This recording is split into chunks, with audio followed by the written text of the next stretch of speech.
Loh kula itu karena hidup dengan istri saya sama anak saya. Jadi yang ngurus anak saya sendiri. Jarang kula ngurus dalam jarang. Memang itu memang saya punya standar pakai kitab-kitab kados hikam. Saya ini merasa hidup di dunia itu sendiri. Sampeyan tak warai la Allah kana kotar. Imam yang ngarang hikam itu punya resep supaya kamu seneng terus. Liyakil lama tafrahu bihi, mesti yakil lama tahzanu bihi. Usahakan sedikit sekali apa yang bikin kamu seneng, maka akan sedikit sekali yang bikin kamu susah. Jadi misalnya kula nih, jadi kiai misalnya cari wong ya kula kiai wong alim. Jelas nak ngalime ngalim, nak kiai rapati ya, nak ngalime jelas. Tapi nak kiai rapati. Nah, kan kiai tapi ra ngalim. Nah, kula nak darani wong alim malah muni ya jelas. Nak kiai rapati ya, kula rapati nurut tapi aturan masyarakat rapati napa. Nah, sampean kiai tapi ora napa ngalim. Ya beda. Ndak ini memang bedanya jauh. Ya mungkin lebih kiai sampean cara derdek-derdek donga meyakinkan sampean. Tapi cara artine donga piye paham kula. Lha boten iki nyata, sampean rasa tersinggung napa barang-barang napa? Nyata. Nah, kalau sering ditakoki kiai-kiai masalah resepnya apa jenis? Kok jenengan ra tau susah dal kita ra tau wiridan atau mohon sisip. Resepnya ilmu itu gini kata hikam. Ulama yang kayak hikam itu pernah ngarang kitab tuh saking syukurnya entah saking angkuhnya terserah ngomentari. Kamu harus yakin bahwa di sisa hidup Anda itu tidak akan maksiat lagi. Sehingga kalau kamu ditakdir maksiat, anggap saja akhiru maksiatin kudirat alika. Anggap itu yang terakhir. Siapa yang menganggap mohal bahwa dia tidak akan dosa sampai mati, berarti menganggap Tuhan itu lemah. Karena cara berpikir kita kan bayangkan hidup itu 40 tahun lagi. Misalnya saya sekarang buat 40, bayang urip kadang 4 tahun meneh. Sampean misalnya umur selawe, bayang selawe tahun meneh. Sehingga menganggap dalam durasi selawe tahun kok orang maksiat kan mohal. Apalagi sampai sudah tahu maksiat itu bakatem paham. Ya maksiat ya kelas-kelasan, nak bikin pacaran. Nak wong iso mau mah yo nakal, nak sing setengah soleh ya berbau proposal ya sesuai kontaknya dhewe-dhewe. Itu kan urusan masing-masing. Ya itu kan urusan masing. Wae wakisabu ala wa ngono ora ana sing ro wae wakisabu ala. Rombongan wali songo, mbok kangen wali songo, mbok golek selisih wae napa alam. Sing roh pangeran piyam. Mbok kangen wali, mbok golek selisih margin. Niku pokoke wae napa ya itu kan urusan jenengan mbek pangeran to mboten urusan kula. Tapi tetap saya sebagai ulama mengingatkan niat itu ditoto. Begini, ulama dulu tuh ngitung hidup itu hanya 2 menit 2 detik. Sehingga dia ya gampang saja. Kayak imam, kayak kanjeng Nabi itu, ya Rasulullah kenapa tidak menyediakan makan untuk besok? Loh, saya itu tidak yakin kalau hidup saya sampai besok. Ya sudah begitu cara, ya sudah tenang saja. Kalau sampean kan bayangkan hidup 4 tahun lagi, 5 tahun lagi, sehingga arah mangan ya wedi tenan. Padahal bolak-balik zaman cilik arah mangan tetap wedi. Jadi cara berpikir Nabi itu begitu. Begitu juga cara pikir sahabat, cara pikir ulama-ulama yang waras itu begitu. Loh, saya itu pernah melarat di Jogja zaman pertama merantau. Itu kalau santri saya bilang, Gus kok tidak punya beras nih? Tapi apa yakin nak sesuk urip Pak? Kowe butuh mangan sesuk, anak sesuk ijek napa? Cara berpikir ulama itu begitu. Sehingga melihat maksiat juga gitu. Alhamdulillah aku ijek urip 1 detik, 2 detik, 2 menit. Sehingga hidup. Dan itu sudah cukup untuk lafadzkan la ilaha illallah. Makanya kata yang ngarang hikam, betapa murahnya Allah. Surga itu hanya bisa dibeli dengan 2 menit. Karena surga itu senilai la ilaha illallah. Miftahul jannah la ilaha illallah. Itu cukup 1 menit. Berarti surga itu regane mau 1 menit. Dan karena dia nganggap hidup itu 1 menit ke depan la ilaha illallah, ya sudah. Dia ngitungnya hidup itu per menit. Kalau sampean kan enggak, per 10 tahun, per 20 tahun. Sehingga kriminal betul, cara pandang sampean itu kriminal betul. Sehingga bayang kudu di duwe, kudu di bojo, nak kiai kudu di pengaruh. Lah kalau saya enggak. Saya meskipun enggak sehebat itu, tapi mewarisi keilmuan mereka. Jadi misalnya saya jadi ulama, itu bayang di santri musitok. Islam pokoknya ke Ahmadiyah ya gitu saja. Ya pokoknya ya sudah gitu. Orang bayangno santri sing kelambinan takwa khusyuk salam tempel demen gelo, demen apa? Lo tanyakan santri-santri saya itu mungkin belum pernah nyuruh istri saya bikin kopi. Bisa dihitung.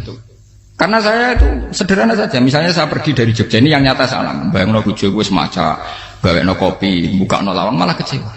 Seperti umumnya orang kan gitu. Semerantau ada gak bojoku nyuambut, digawekno kopi, digodhogno banyu hangat teman, bareng teko bojone wangep kukur-kukur. Karena tarifnya dia ideal, maka mudah kecewa kalau itu tidak terjadi. Nak kula mboten, sebayangno kaya Jogja, bojoku cek utuh Islam, nak salat 5 bulan ya sudah gitu. Pakai standar-standar yang minimalis. Saya dari rumah bangun sampai ngaji ya, pokoknya melek, terus ya sudah nak sholat demadem nopo, mulanya sudah gitu. Andai kan saya pakai standar maksimal, maka akan mudah kecewa. Rasulullah juga begitu. Rasulullah itu ngadepi Sayyidah Aisyah, itu ya begitu, ngadepi Hasan Husain. Sehingga tidak ada cerita Nabi mudah kecewa, betul. Karena Nabi bayangkan anak istrinya itu ya minimalis sekali, urusan dunia maksudnya minimalis sekali. Misalnya Nabi pagi-pagi tanya, ya Aisyah apa ada sarapan? Enggak ya Rasulullah, ya idzan asumu kan itu saya puasa. Kalau sampean usul-usul ora digekno kopi wong wedok opo? Itu kan repot. Muni-muni itibak sunah Rasul tapi enggak pernah sampean mendekati sunnah napa? Rasul. Sehingga ya tenang saja Nabi. Saya tuh alhamdulillah bisa niru dalam gitu-gitu tuh bisa. Makanya ini kiai muda paling jauh. Banyak kiai-kiai yang sepuh itu kalau urusan gitu konsultasi sama saya. Gus resep apa kain? Ini kula resep era dekarep. Juga saya tidak pernah bayangkan apa tanggaku seneng aku atau orang ngaji aku kecewa itu tidak pernah bayangkan. Sama itu kan makhluk, tidak penting. Kecewa tidak kecewa itu tidak benar. Saya itu orang alim, ngerti ini warido kamat lubi, ora waridokum. Yang tak gulai ridane pengiran, ridane sing ngaji, ridane konsumen. Itu apa makhluk tidak penting. Itu harus dilatih. Harus apa? Sehingga orang itu kalau biasa sholat, maksudnya biasa ta'alluq bi Allah, mesti la'alla katardo, mesti gampang puas. Karena dia iktifak ngalap cukup be Allah Subhanahu wa ta'ala. Saya sebagai manusia juga sering ditangisi istri. Misalnya saya sering ke Jogja sendirian. Nah ninggalan nopo, ninggalan ibu milih pengiran. Misalnya mati ninggalan ya paling aku mau ngapes nih suara. Paling uang nangis gue kegiatan. Tak kayak gitu. Bukan apa. Ingin saya bahwa konstitusi ulama itu masih iktimat Allah. Kalau kita kan enggak. Cara berpikir kita ngaji itu ideal sing ono podium, sing ngaji kelaminan takwa kabeh, ketunan kaji kabeh, diluk kabeh. Kita akan pakai standar-standar yang dengan asumsi kita. Padahal Nabi di zaman sugeng al iman hahuna wa yusiru ila qalbihi sadrihi salah. Iman itu urusan hati. Komitmen sampean be Allah Subhanahu wa taala. Nah ini resepnya. Makanya kata hikam liyakillah ma tafrahu bi. Mesti yakinlah ma tahzanu bi. Sedikitlah kamu gembira dengan satu hal. Nanti akan sedikit kamu yang kecewa. Artinya misalnya kados kula sebagai ulama seneng kula niku kok ijek iman. Ya nggak kayak wong awam. Ya sudah gitu. Jadi misalnya suatu saat kula jatuh.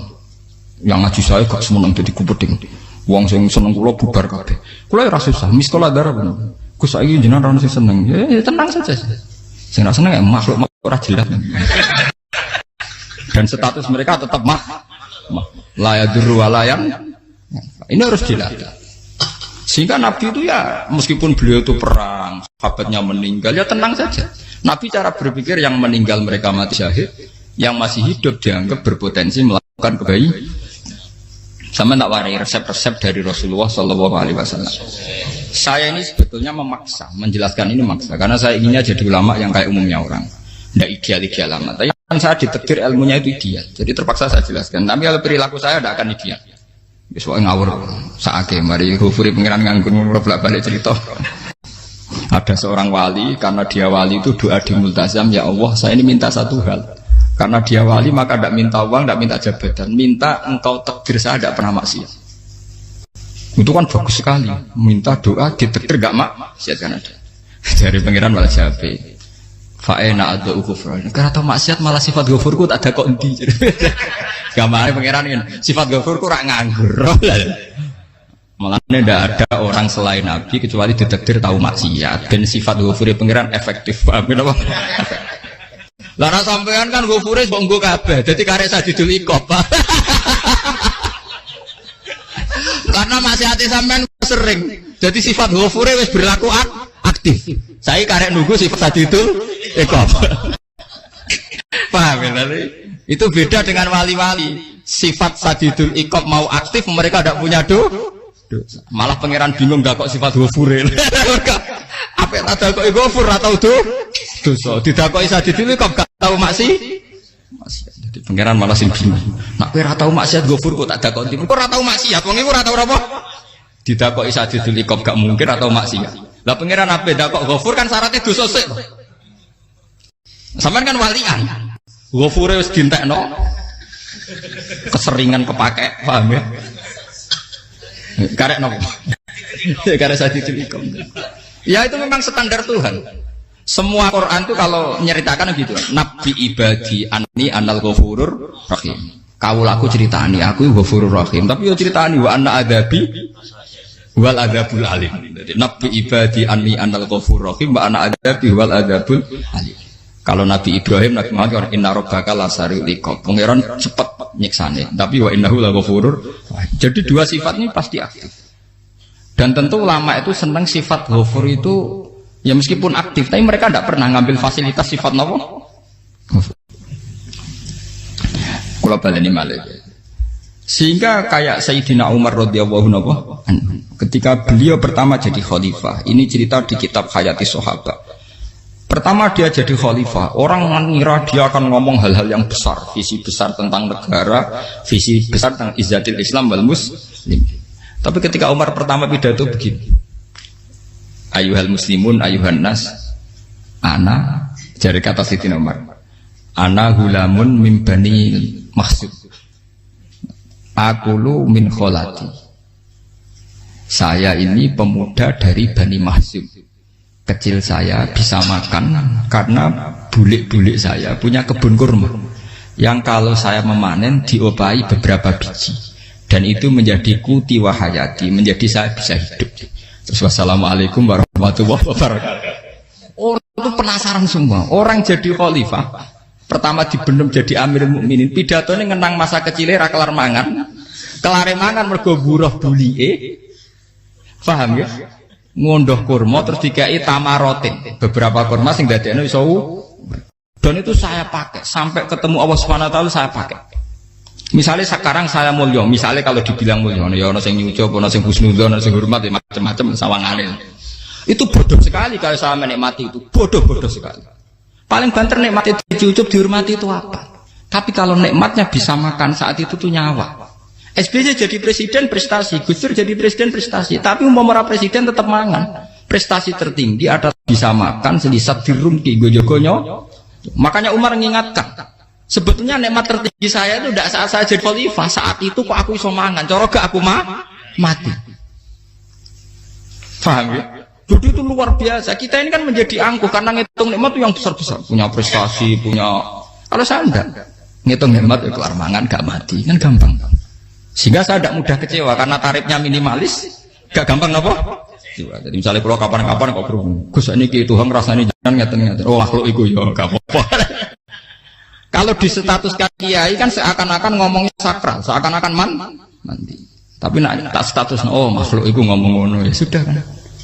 Menjadi kan sudah distatuskan sebagai apa? Makhluk. Tentu makhluk statusnya la yadurru wala yanfa. Di sini ini penting. Orang-orang ahli tauhid tentu tidak punya kesusahan. Innalladzina qalu rabbuna wa tsummas taqamu. Itu mesti tidak ada kesusahan sama sekali. Misalnya ulama-ulama dulu mau mati, ya tenang saja. Mati kedua itu mati paling menantang ya, menyenangkan sekali. Karena mati yang seru itu mati zaman Al-Adam. Misalnya saya kelahiran tahun 70. Tahun 40-50 kan belum ada saya. Itu mati yang sejati karena Al-Adam. Kenapa?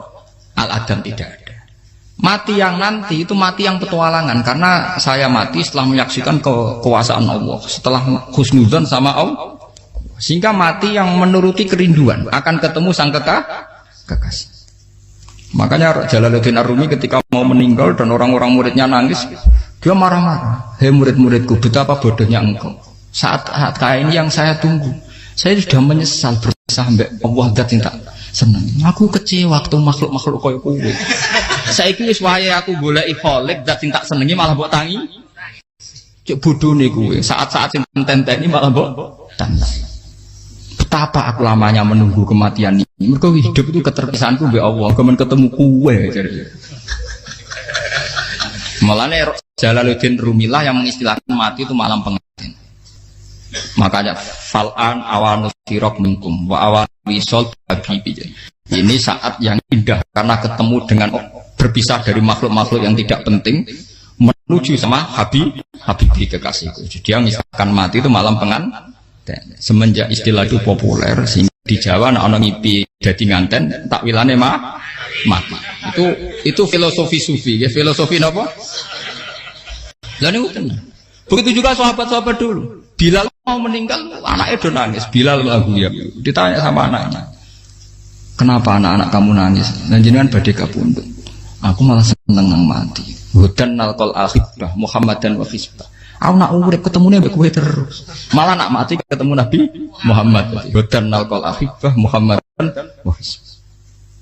Nah, dengan cara pandang begitu maka hidup itu enjoy saja. Ya saya sebenarnya keberatan pakai kelas ini, keberatan karena saya harus ngulang sampean-sampean. Ya makanya potensi kayak saya tentu mengurangi jadwal ketemu. Makanya saya mohon kalau tidak penting itu jangan sungkan. Anggap saja itu bagian dari hormat saya. Ya minimal sampai misalnya di dua saya ketahui gue jajan pentolan enam lapo mau gue suwan bareng malah repot. Gue ganggu uang anak keleleran pak. Nah misalnya sampai kepentak kok hukum, uang nak rapinter hukumnya takokan ya ringan, takok kiai tanggam paling bisa. Karena pertanyaan yang ringan tentu ya ringan-ringan saja kan.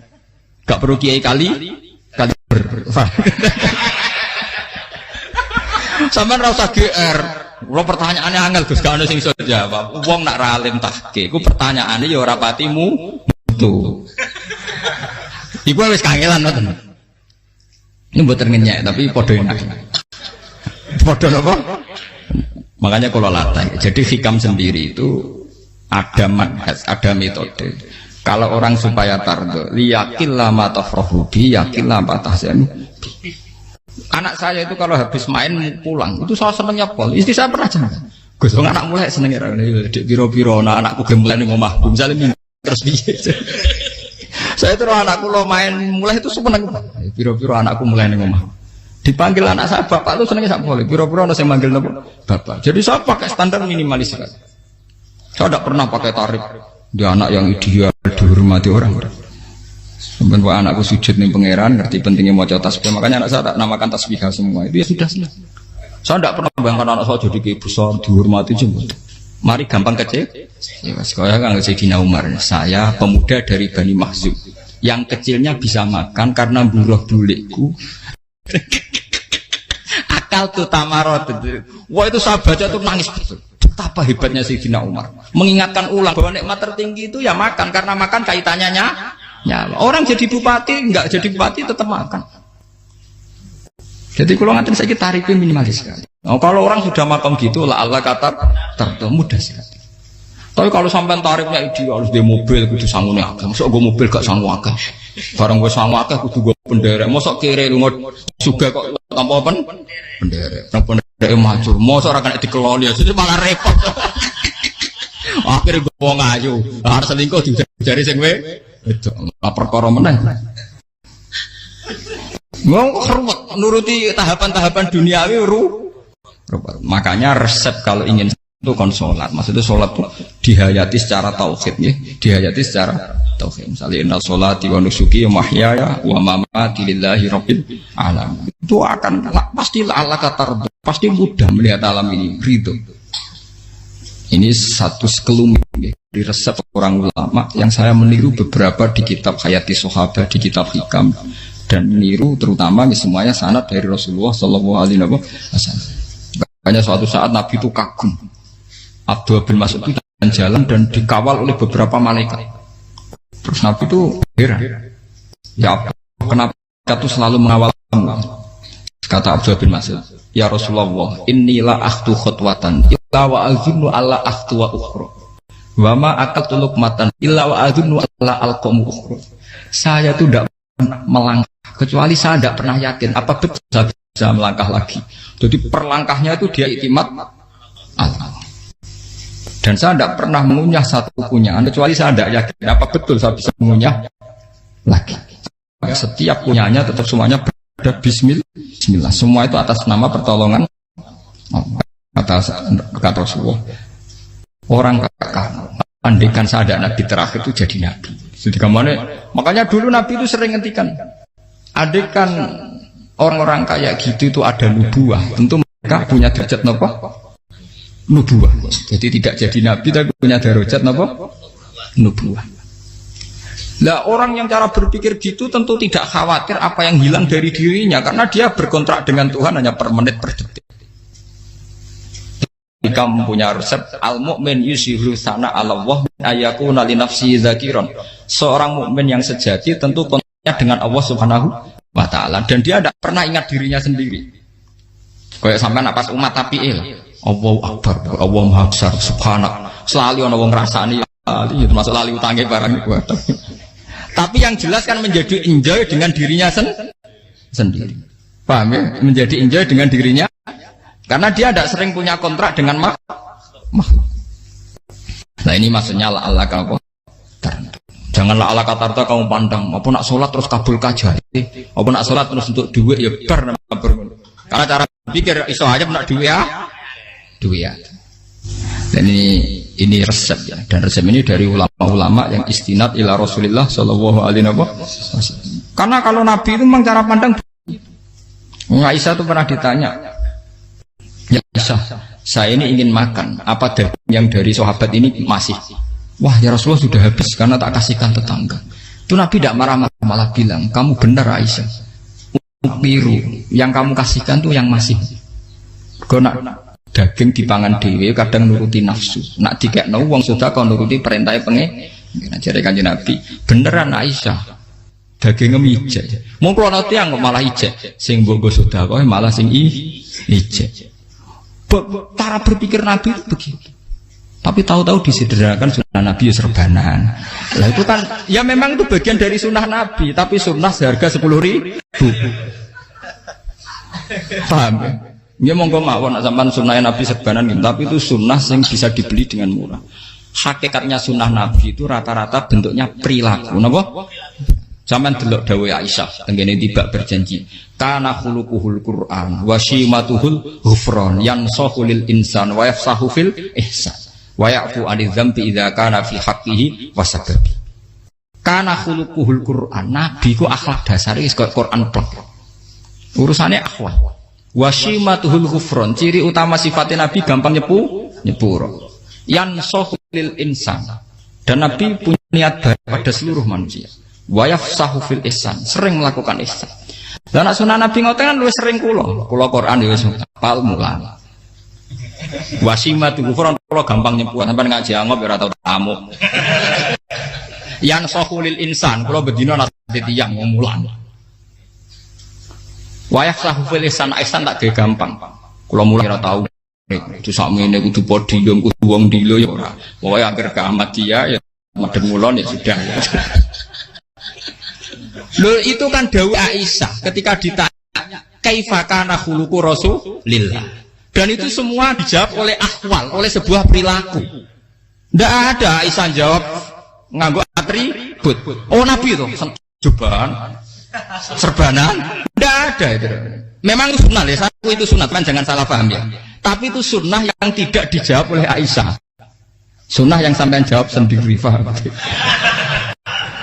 Aisyah yang istrinya Rasulullah ketika ditanya kaifa kana khuluqu Rasulillah, beliau jawab kana khuluquhul Qur'an wa simatuhul ghufran yansahu lil insan wa yafsahu fil ihsan. Semuanya akhwal wa ya'fu 'anil dzambi idza kana fi haqqihi wa sababi wa idza dia haqqu wa lam yakun li ahadi mar'ahu badihatan haba wa idza ta'ahul miskinu ajaba yaqulul haqqa walau kana murra wa la yutmiru lil muslimin hisau walau. Semuanya itu akhwal, satu perilaku sosial. Saya ngakui kalau serbanan sunat, ya saya ngakui. Tapi sunnah plus karena saya mewakili yang akhwal tadi, yang apa? Lah mungkin untuk sampeyan, monggo kalau untuk ngisi sunnah. Tapi mbok ya adil itu. Ini bukan kritik mboten nggih. Yang meyakini serban sunat kan sudah banyak dan itu bagus. Tapi cobalah juga meyakini ahwalu Rasulillah. Makanya mansana sunnatan itu rata-rata ulama maknani siapa yang ikut sunnahnya Nabi. Rata-rata ulama nafsir ahwalu Rasulillah wa af'alu. Perilaku sosial Rasulullah. Makanya terusannya wa idza ja'ahul miskinu ajaba. Kalau dipanggil orang miskin ya datang. Ya maksudnya ada harus orang miskin manggil pas resepsi kawin boten. Misalnya ana wong melarat kuwi di sepeda motor, wong melarat iki yo ngeteroni puskesmas ya mbok terno. Wong melarat loro yo nukono misale apa minyak kayu putih mbok tekani. Ora kok ngerti-ngerti mbok ngurusan walimatul urus sing wajib piye. Payah. Lho lan Padahal miskin aja ora ana hadise urusan walimatul ursan mboten. Kalau orang miskin manggil ya. Dalam riwayat hadis ya Nabi sering dipanggil orang miskin. Ya Rasulullah, mbok datang ke rumahku, ada apa?